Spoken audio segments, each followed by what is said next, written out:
والله يا جماعه انا جايه لكم النهارده ورقبتي قد السمسمه ومكسوفه منكم، وما كنتش عايزه اوريكم المطبخ بتاعي بالمنظر ده ابدا، بس عادي بقى يا جماعه بتحصل في احسن العائلات.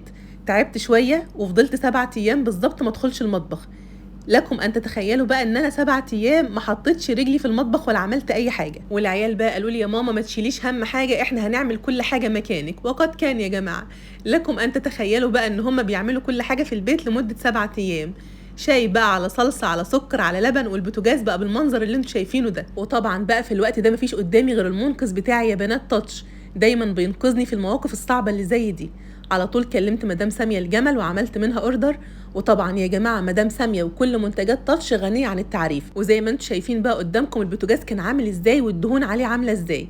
هما بختين 3 من تاتش وبالمنديل يا بنات، مش هتحتاجوا اصلا انكم تستخدموا لفت المواعين. انا في الاول زي ما شفتوا معايا كده في اول الفيديو سخنت البوتاجاز كويس جدا، واديت له بقى بختين 3 من تاتش، ولميت الدهون الاول بمنديل زي ما انتم شايفين كده، وبعدين بالفوطه، وفي الاخر خالص مسحه بسيطه خالص كده بلفت المواعين. وكمان بقى الحوامل وعيون البوتاجاز حطيتهم في الحوض واديت لهم بختين 3 من تاتش ودعكتهم بس بلفت المواعين، والنتيجه زي ما انتم شايفين قدامكم كده.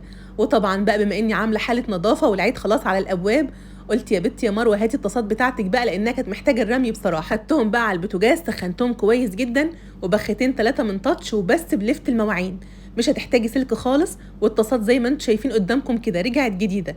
وطبعا يا بنات في المواقف اللي زي دي دايما تاتش بينقذني. وخلاص العيد على الابواب ومحتاجين ننظف الشقه بتاعتنا علشان محدش يقول علينا حاجه. وطبعا تنظيفه العيد يا بنات ما تنفعش من غير كل منتجات تاتش. هسيب لكم بقى اللينك بتاع تاتش في التعليقات عشان تدخلوا تطلبوا كل مجموعه تاتش علشان ترويقه العيد.